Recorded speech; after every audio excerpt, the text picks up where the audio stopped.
The first cut is quiet. The fire alarm was blaring, but the smoke wasn't from any fire. It was from a broken heart, trapped in a supply closet, hidden behind a wall of lies and teenage cruelty. Miss Rayner stood inside that narrow closet, breathing in the sharp scent of chemical cleaners and fear. Her hands were trembling as she pressed them against the locked door, fists bruised from pounding it minutes earlier. She wasn't crying anymore. Not now, not after what she heard. Laughter. On the other side of the door. Girls, 4 of them giggling like they'd just played a harmless prank. The same for who had sweetly asked her to help backstage, who'd begged her for advice, who called her Miss Art like they cared. Let her stay in there, one whispered through the door, just loud enough for Rayner to hear. Maybe she'll finally learn not to act like she's better than everyone. Another snickered. Or maybe she'd cry herself into quitting. I give her 2 more days. Silence followed, except for a final sentence, muttered like a curse. She doesn't belong here, freak. Then footsteps, fading, gone. Rayner leaned her forehead against the door. Her breath hitched, shallow and shaky. The fluorescent bulb flickered above her. She'd been locked in this closet for nearly 40 minutes. On her first week of teaching. Welcome to Millstone High. 12 hours earlier the morning had started differently, hopeful, even beautiful. Miss Rayner Brooks walked into the school building wearing a soft blue dress and heels she hadn't worn since college. Her curls bounced with each step, and her lesson plans were neatly color-coded in a leather folder tucked under her arm. Her smile was genuine. She was young, passionate, ready to make a difference. But she didn't know the rules yet. She didn't. No, Millstone High was ruled by invisible hierarchies, that students like Claire Belmont and her crew, daughters of board members, influencers in training, were untouchable and vicious. At 10:15 a.m., Rayner had corrected Claire in front of the whole class. A simple thing. Claire misquoted Shakespeare in a literature discussion. Rayner gently corrected her, but Claire didn't like being embarrassed, not in front of her friends, and especially not by a black woman, who still looked young enough to be mistaken for a student. That was the moment the war began. Quiet, smiling, but deadly. By lunch, the rumors started she's sleeping with Mr. Daniels. Someone whispered in the hallway, I heard she used to be a stripper. My sister said she only got the job because of a diversity quota. Rayner heard pieces of it. She tried to ignore it, keep her head high, teach. But by 2 p.m., her students were snickering when she turned to write on the board. By 3 p.m., someone had written Miss R equals mistress in permanent marker across her whiteboard. Still, she didn't cry. She cleaned it. She kept going. She wasn't here to be liked. She was here to survive. The setup. Claire's crew approached her just after final period. Miss Art. Claire smiled sweetly, holding a clipboard. We need help setting up props for the school play. Drama club is in chaos, and the teacher bailed. Rayner hesitated. Please, another girl said. You're the only one who cares. Rayner nodded. Okay, but only for 20 minutes. I have a staff meeting. They led her to the old supply closet beside the backstage door, said the props were inside, asked her to check if the paintbrushes were dry. Then they shut the door and turned the lock. Back to the closet. The quiet was now complete. Rayner sat on the floor, back pressed to the metal shelving. Something inside her was breaking, but it wasn't weakness. It was the final thread of naive hope that these kids just needed love, that they were just misunderstood. They weren't misunderstood. They were cruel, entitled, deliberate, and she had just been hunted like prey. Her hand brushed against a small, dusty box on the shelf above her head. She pulled it down. Inside were old props, including an antique stage knife. The blade was dull, retractable, useless for real pain. Still, something about holding it made her feel strangely calm. She stood, knocked once, then twice, then went silent. Let them wonder. 10 minutes later in the hallway, Claire laughed. As she flipped her hair, she'd totally freak out. Probably quit by tomorrow.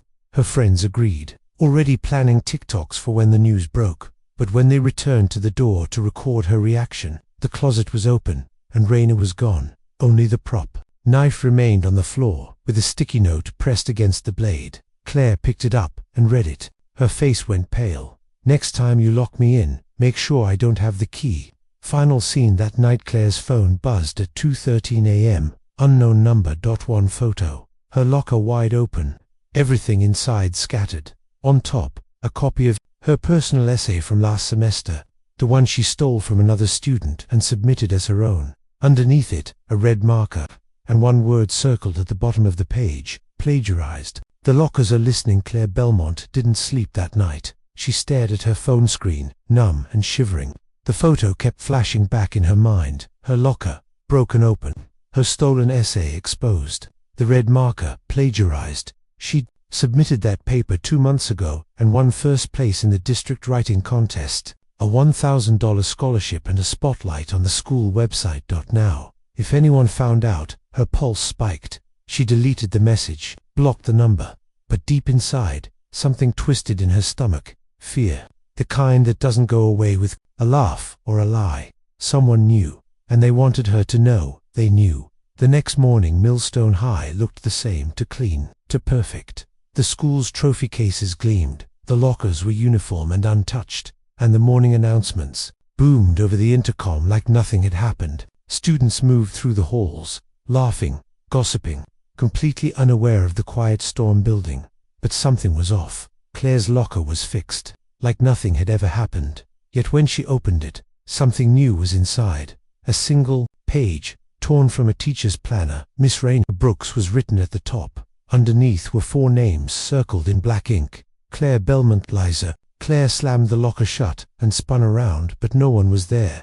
Just students walking, teachers chatting, life moving forward, while hers was silently unraveling. Meanwhile, inside room 204, Raina was at her desk, grading papers like nothing had happened. To most, she looked normal, focused, calm, quietly serious. But if you looked closer, you'd see it in the eyes. Sharper, colder, aware. She knew. She saw through the false apologies and whispered giggles in the hallway. She saw the way Claire's smile faltered when their eyes met. She watched how Hannah didn't look up during class, how Liza chewed her lip the entire time. The power had shifted, and she wasn't giving it back. Flashback. That night after the closet, after escaping the supply closet, Raina had gone straight to the janitor's room. She'd used the spare key she'd seen earlier in the week, the same one hanging on a pegboard, labeled backstage. She didn't call the principal. She didn't go home and cry. She stayed. She went through school records, memorized locker numbers, took photos of the girls' hallway hangout spots, reviewed the security camera positions, and where they conveniently didn't point. And then she wrote down the names, not because she was weak, but because she had a plan. Back to present. 12:30 p.m. Liza Nguyen opened her locker after gym and screamed inside. Taped to the door was a printed screenshot of her Finsta account, the fake Instagram she thought was private, the one she used to post about other students, nasty posts, humiliating stories, and one post in particular, a photo of a quiet girl from last year, crying, covered in marker graffiti. The caption: "This is what happens to teachers' pets." That girl had left the school. Rumors said she transferred after a nervous breakdown. Now that post was printed in full color. No signature, no message. Just the truth. Summer Ortiz. 3:15 p.m. Summer stood outside room 204 with a bouquet of cheap gas station flowers. Her hands were sweating, her heart pounding. She'd known this was going to go too far. She hadn't even wanted to lock Raina in that closet. It was all Claire's idea, but she didn't stop it. She laughed. She let it happen. Now, someone was getting revenge. She knocked. Raina opened the door, slowly, her face unreadable. I wanted to say I'm sorry," Summer mumbled. "It was stupid. I didn't mean to hurt you." Raina stared at her, then gently stepped aside. "Come in." Summer hesitated, then walked in. The classroom was quiet, tidy, warmly lit, but there was a thick folder open on Raina's desk, and Summer's face was in one of the photos inside. She glanced at it, confused. The picture was grainy, taken from the side. "I'm not here to punish you," Raina said softly. "I'm here to show you something." She turned the folder around and slid it toward Summer. Inside were 3 complaint forms, old ones filed against Claire Belmont by other teachers. Ignored. What Summer saw: photos of written apologies from other victims, an email from last year's music teacher begging the principal to take action, a sticky note with a red flag drawn beside the word expelled, a copy of Claire's student record, clean, suspiciously clean. "You're not the first," Raina said, "but I want to be the last." Summer looked up, tears in her eyes. "What are you going to do?" Raina's voice was steady. "I'm going to give them a choice. Fix what they broke, or lose what they think they've protected. Meanwhile, Claire's breaking point. By the time Claire got home, her hands were shaking. Her mother had left a voicemail. Something about the principal calling. Her phone buzzed again. Another unknown number. Another message. You don't know who you really hurt. Attached was a photo. A classroom from last year. A shy girl at her desk. The same girl Liza had mocked online. Claire recognized her. So did the police, because that girl had attempted suicide. She'd survived, but she'd been hospitalized for months. The case was hushed up. No charges filed. No proof. But now, proof was surfacing. Claire's heart thundered in her chest. She opened her laptop, logged into the school website, clicked her name under the student leaders section. Gone. Her profile had been removed. Final scene that evening, in her apartment. Raina stared out the window, sipping tea. She wasn't smiling. She wasn't gloating. This wasn't revenge. It was a warning. Her eyes scanned the wall. Above her desk where 4 envelopes were pinned, each one labeled with a girl's name, each one sealed with copies of the evidence she'd found, emails, screenshots, statements from former staff, backup drives. If any of the girls escalated, if any of them lied to save themselves, she would not just survive this, she would end it. Whispers in the walls. Principal Raymond Grant always prided himself on control. For 15 years, Millstone High had been his empire. Pristine grades, polished reputations, and no scandals, at least not the ones that made it outside the building. But that morning, when he found an unmarked envelope on his office chair, the world he curated so carefully started to fracture. Inside the envelope was a USB drive. Plugging it into his computer revealed one thing: evidence, dozens of screenshots, time-stamped conversations, and audio clips. Students mocking others, faculty ignoring pleas for help. Even a secret recording from a staff meeting last semester, where Grant himself had said, "If we punish Claire Belmont, her father will bury this school." His face went pale. His heartbeat slowed. Someone was watching. Someone new. And that someone had decided to start talking. Room 204 to 10:12 a.m. Raina stood at the front of her classroom, her voice calm as ever as she discussed character motivations in Macbeth. But beneath the surface, her mind was scanning, calculating. She noticed Hannah hadn't shown up to class today. Liza was there, barely making eye contact, twitching in her seat. Summer, for the first time since the incident, actually took notes. But Claire sat stone-faced, arms crossed. The same old mask, but her eyes kept darting to the window. She was unraveling. Good. Flashback. 2 years, Agrona had been a teaching assistant at another school before Millstone. There was a girl there, Lily, shy, kind, targeted by the popular kids because she was smart and quiet. Raina had tried to protect her, warned the administration, spoke to parents, even kept Lily after class sometimes to make sure she wasn't alone. But the system turned on her. They accused her of being inappropriately close with students. A rumor started, just a whisper, but it spread fast. No one stood up for her, not even Lily, not out of malice, out of fear. Raina was quietly removed. No charges, no trial, just silence. But that was the day she made herself a promise. Never again. 11:45 a.m. Teacher's Lounge. Vice Principal Angela Ross stormed into the lounge with flushed cheeks and a manila folder clenched in her hands. She slammed it on the table in front of Grant. "I need to know what's going on," she hissed. 3 students called in sick. One parent showed up at the office demanding to know why her daughter's name is off the honor board. And now, this. She pulled out a photo. It was a picture of the whiteboard from Raina's classroom. On it was written, "Truth waits for no one, and neither do I." Grant's lips tightened. "We are handling it, are we?" Ross snapped. "Because it looks like someone inside this school is declaring war and they've got receipts." Meanwhile, Summer breaks the circle. Summer found Raina after class. She waited until everyone had left. "I need to tell you something," she whispered. Raina gestured to the door. "Walk with me." They moved through the back hallway, where the walls were lined with drama posters from years past, faded, torn, forgotten. "There's a group chat," Summer said softly. "Claire started it. Back in sophomore year, they call it Queens of Millstone. It's where everything happens, the bullying, the rumors. They vote on who to target next." Raina raised an eyebrow. "Do you have access?" Summer nodded. "I was in it. Still am." She pulled out her phone and handed it over. Raina scrolled silently, her eyes scanning each cruel message, names, photos, even videos. Claire wasn't just a mean girl. She was orchestrating a system of torment. "I want to help," Summer said. Raina looked at her for the first time. She smiled. Claire, 4:05 p.m. Claire sat alone on the bleachers behind the gym, staring at her phone. Another message. This one had no image, no threats, just 6 words. "You're not the smartest anymore." She dropped the phone, panic blooming, because it was true. For years, she'd played the game better than anyone, charming the teachers, managing her image, silencing anyone who dared speak up. But this new game, she was losing. Liza cracks. That evening, Raina received an anonymous email. Subject: confession. Inside was a recorded voicemail. Liza's voice crying, rambling. "I didn't mean for it to go that far. Claire made us follow the plan. I just wanted to fit in. Please don't ruin my family."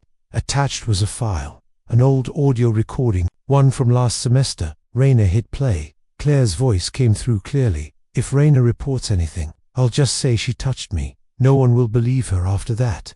Raina froze, her jaw clenched. That wasn't just cruelty. That was a weapon. The final decision. Raina stood at the edge of her kitchen counter, the laptop open. She stared at the evidence folder. It had grown: screenshots, voicemails, student testimonies, even ignored staff complaints dating back 3 years. She had enough now. Enough to bring Millstone's whole rotten system crashing down. But doing that would cost her. She'd become the story, the headlines, the next controversy. Was it worth it? She looked at her old notebook, the one she kept since grad school. Inside, on the first page, was her favorite quote: "Justice is not the absence of fear, it's the decision to act anyway." She shut the laptop. Tomorrow, everything would change. Final scene, the announcement the next morning. As students flooded into school, something was off. The front bulletin board, usually filled with sports results and drama club schedules, had been replaced. Pinned across it were printed pages, dozens, the group chat screenshots, the plagiarism, the social media bullying, teacher complaints, all of it. A note was taped at the top, in black marker: "This school silences victims. Not anymore." Room 204. The school turns on itself. Screams echoed through the hallway. It was just after 8:01 a.m., and students gathered around the front bulletin board like it was a crime scene. Phones out, mouths covered, eyes wide, because it was all there. Everything: private group chats, secret messages, anonymous student complaints, photos of crying students, screenshots of mocking captions, a teacher's desperate emails ignored. Right at the top, the message burned into their minds: "This school silences victims. Not anymore." Room 200. For that one sentence tore through Millstone High like wildfire. Principal Grant's office, 8:19 a.m. S. hands trembled as he stared at the printed pages on his desk, torn down from the board and brought in by a frantic hall monitor. He recognized every name, every file. He looked up and barked, "Where is Miss Brooks?" "She hasn't arrived yet," the secretary replied. "Get her in here, now." But Raina was already in the building, watching, listening, and 2 steps ahead. Meanwhile, the Queen's fracture. Claire slammed her locker shut. She'd barely made it into school before hearing the whispers. Her name now poison. Students moved aside like she carried disease. Liza wouldn't meet her eyes. Summer was nowhere to be found. Hannah had texted, "I'm not coming in," and blocked her. It was crumbling. For the first time, Claire was alone. She charged down the hallway, heading straight for room 204, but the door was locked, and taped to it, in the same black marker, was a simple message: "Silence doesn't protect you anymore." Claire's hand dropped from the knob. Her face was pale. She wasn't in control. Emergency staff meeting, 9:05 a.m. Teachers packed into the library, murmuring in confusion and anger. Some held the same screenshots in their hands. Others had already received calls from furious parents. Angela Ross stood in front of them, arms crossed. "This is serious," she said. "Someone inside our own faculty just exposed a criminal level of negligence." A younger teacher raised her hand. "What's being done about the students involved?" Before Ross could speak, a familiar voice echoed from the back. Raina Brooks stepped into the room, calm, steady, not a trace of fear on her face. "I suggest," she said softly, "we stop pretending we didn't know this was happening." Silence fell. She walked to the front, held up a USB. This has everything. Names, records, dates, emails, including internal messages between administrators, asking to let things slide. I made backup copies. Ross's eyes narrowed.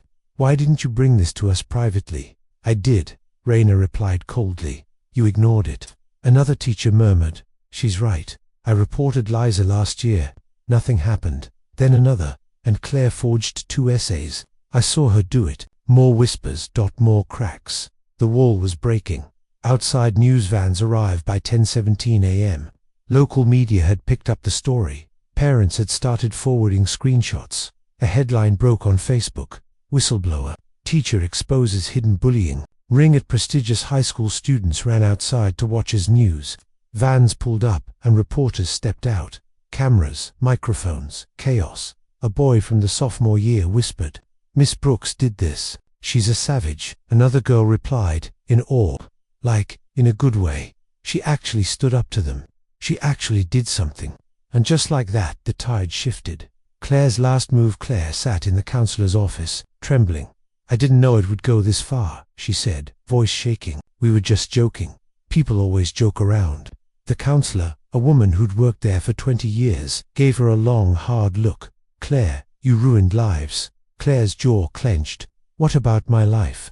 She stood up. I want to report Miss Brooks for harassment. The counselor blinked. Excuse me, she's targeting me. She's obsessed. She's manipulating people. She locked herself in the closet and pretended it was us. She made it all up to look like we bullied her. You're saying she framed you? Yes. Silence. Then the counselor asked, do you have any proof? Claire hesitated. No. Then the woman said something Claire never expected. Maybe it's time you stopped lying, even to yourself. Claire's stomach twisted. Because for the first time, someone wasn't buying the act. Summer speaks that afternoon. Raina sat with Summer in an empty classroom. Summer had asked to talk. Really talk. I was scared of Claire, she admitted. She made it look like fun, but it was fear. You step out of line, she ruins you. And the teacher's letter. I believe you, Raina said gently. Summer looked down. You're not what they said you were, she whispered. Back then, at your old school. Raina froze. Summer continued. My cousin goes to that school. She told me the story. The rumors, but now, I see the truth. You were trying to help someone, and they turned on you.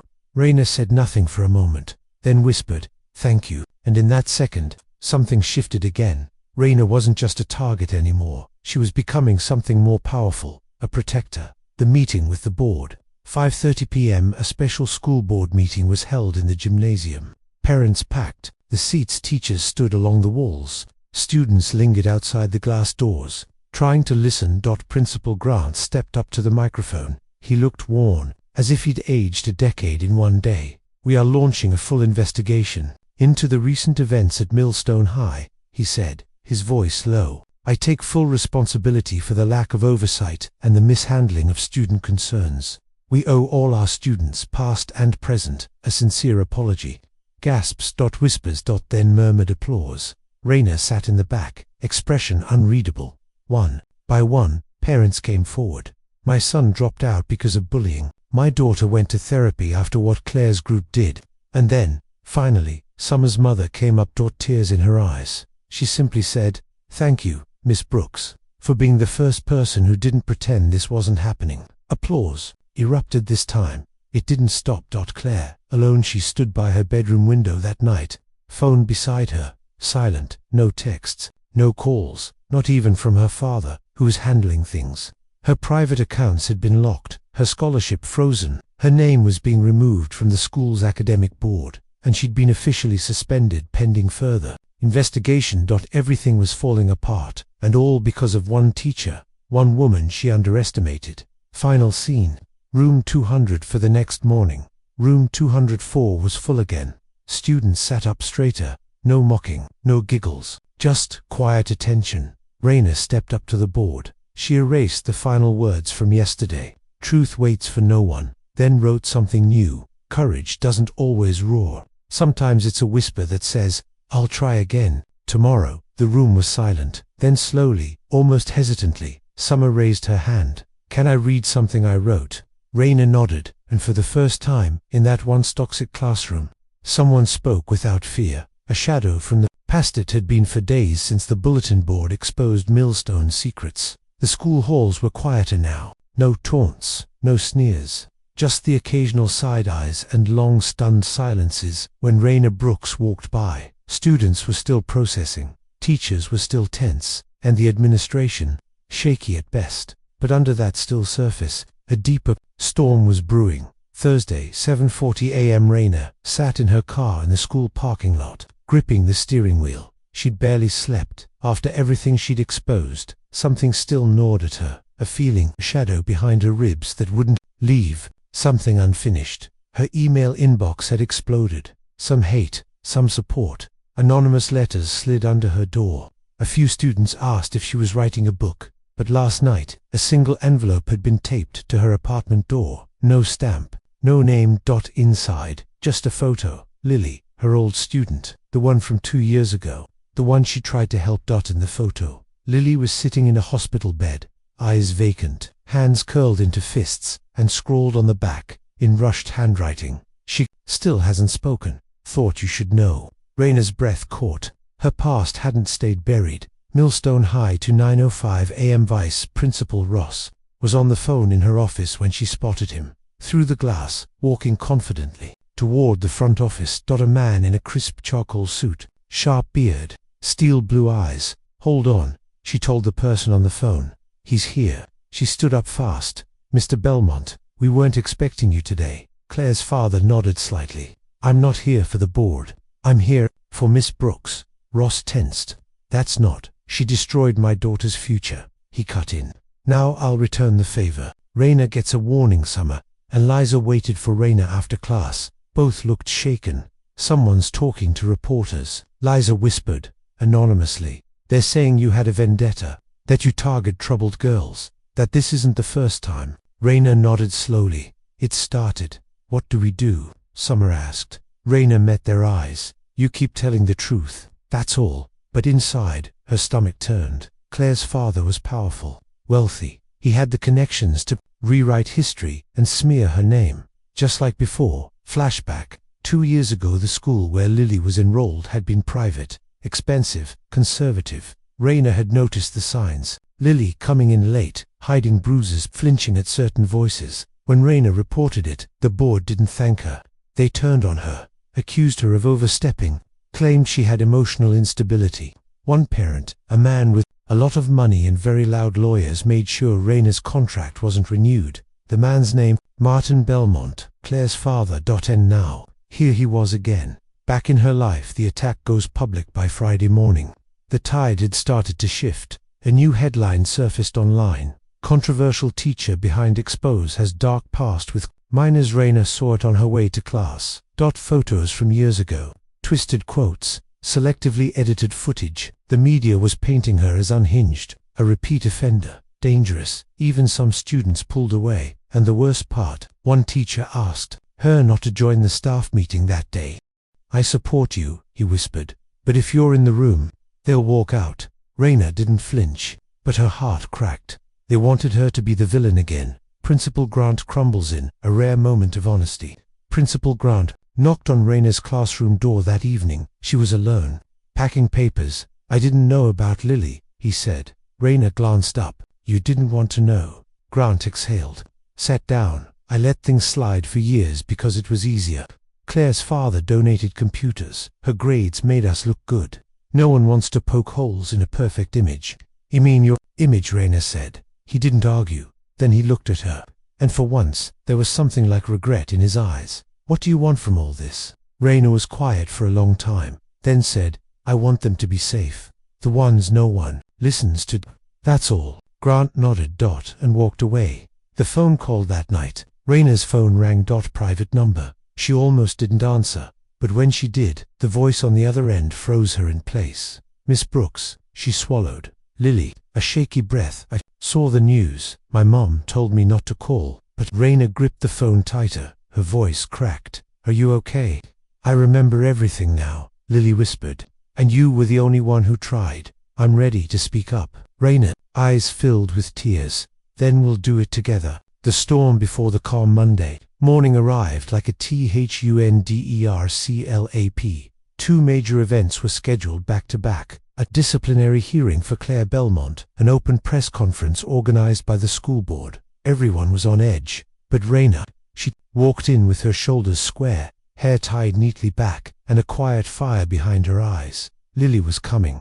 She was bringing her mother and an advocate. She was ready to testify, to say what no one let her say 2 years ago, and this time, the world would listen. Claire's final defense in the conference room. Claire sat next to her father, arms crossed, expression defiant. She was no longer suspended. Her father had forced a temporary reversal, but when the board read the evidence aloud, the recordings, the photos, the threats, Claire started to tremble. Then came the moment Raina entered the room with Lily by her side, grown taller, still haunted, but stronger now, and when Lily spoke, the room fell silent. She told them everything: how Raina helped her, how the adults ignored her, how she shut down for 2 years because no one believed her. Until now. The decision, after hours of testimony, the board deliberated. The result: Claire was permanently expelled. Her father erupted: "You'll regret this, all of you."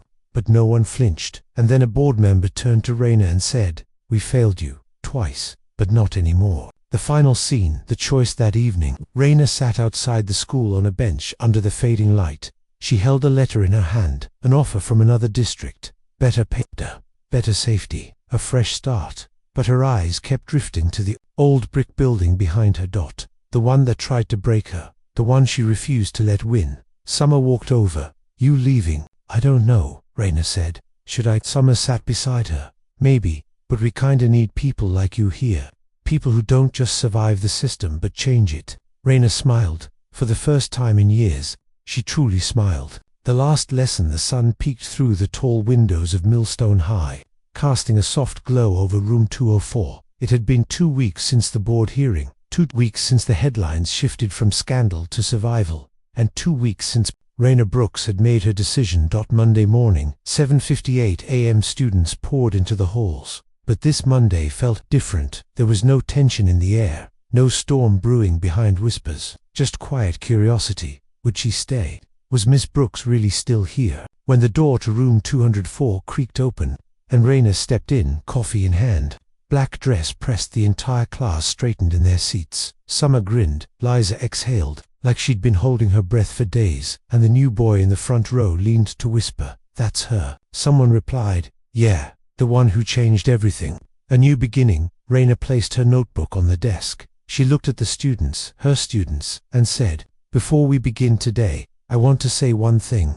The room fell silent. No matter what anyone told you before, your voice matters here. Every one of you, whether you're loud or quiet, broken or healing, you belong. A few students looked down, blinking hard. Then Raina smiled, small but real. "And now, who did the weekend reading?" Laughter broke out. Just like that, the tension faded. Room 204 was finally a classroom again. Meanwhile, Principal Grant steps down that same day. An internal memo was released. Principal Grant had officially resigned. In his final statement, he wrote, "The events of the last month have forced me to confront failures in leadership. For that, I take full responsibility. May the next chapter be better, wiser, and braver than the last." The board appointed Angela Ross as interim principal. Under one condition: she would partner directly with a student advocacy group led by Summer and Liza. Power had shifted, and it was in better hands now. Claire, far away in a quiet office miles away. Claire Belmont sat across from a therapist, arms folded. "I don't belong in therapy," she said. The therapist gently replied, "You don't have to believe that now. Just start by telling the truth." Claire was silent for a long time, then whispered, "She wasn't what they said she was. Miss Brooks, she saw things I didn't want to admit." Tears welled up. "I thought hurting people made me powerful, but I was just scared and cruel." And finally she began to cry. Maybe not redemption yet, but the first step. An unexpected visit that Thursday afternoon.